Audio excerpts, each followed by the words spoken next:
Hey everyone, M1 Shadow here. So in today's video, I'm going to be talking about an altercation that I witnessed recently. I'm going to first tell you the incident that I saw, what had happened, but then I'm also going to point out two things of how I reacted and why I reacted the way I did.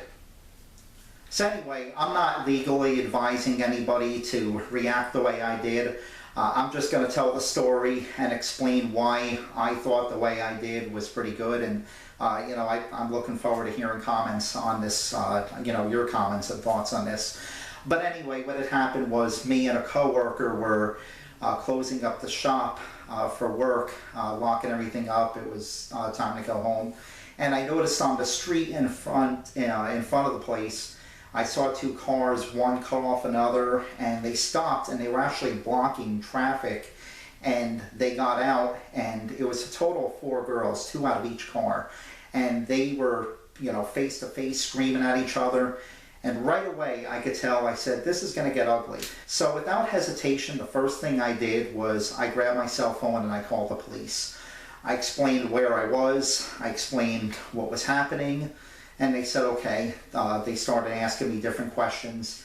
While I was communicating with them, I don't know who took the first swing or whatever, but next thing I know, these girls were swinging at each other. And then they ended up on the ground pulling hair and stuff. So I explained this. I said, listen, I said, they are now physically fighting. So they said, okay, can you go get us plate numbers? So I did. I was getting plate numbers, and actually while this was happening, another vehicle had stopped, and some guy got out and he was trying to help separate them, but the girls' friends were actually pulling them apart. And what had happened was after this was all said and done, they must have realized that I was giving information to the police. They all jumped in their cars and took off. And then probably not even a couple seconds later, police cars in all directions came. So now I want to point out 2 things I did in this situation and talk about why I did that. The first thing is, you notice that I did not get involved physically. I did not touch anybody or anything like that. And that is just because whenever you do that, that's a lawsuit waiting to happen. The fight seemed to be going pretty even. Their friends were breaking it up. I felt that I had no need to jump in. However, if someone, maybe one person was getting beat down really bad, at that point, that's where I would have to make the decision to do something to try to save the person, because I wouldn't want to see someone get beat down either. But if you could avoid getting involved physically, definitely, I think that was very important.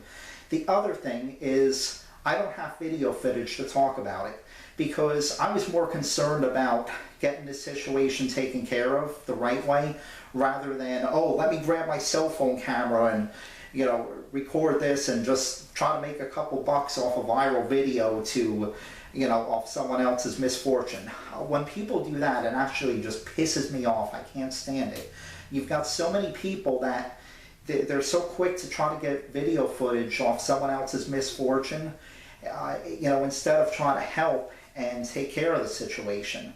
And that's why I didn't even think about recording the situation until later on. Now, I'm not telling people not to record, never to record things like, if it's, if you're in an encounter where you want to record for yourself, because if you feel that it might be a benefit to you, I totally understand that. But, in a situation like this, I feel it was just more important to call the proper authorities and let them take care of this.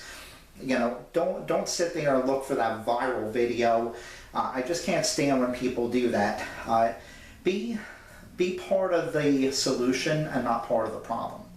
Anyway, I really want to get all your thoughts on this. I do, as always, want to thank you for watching, and have a good one.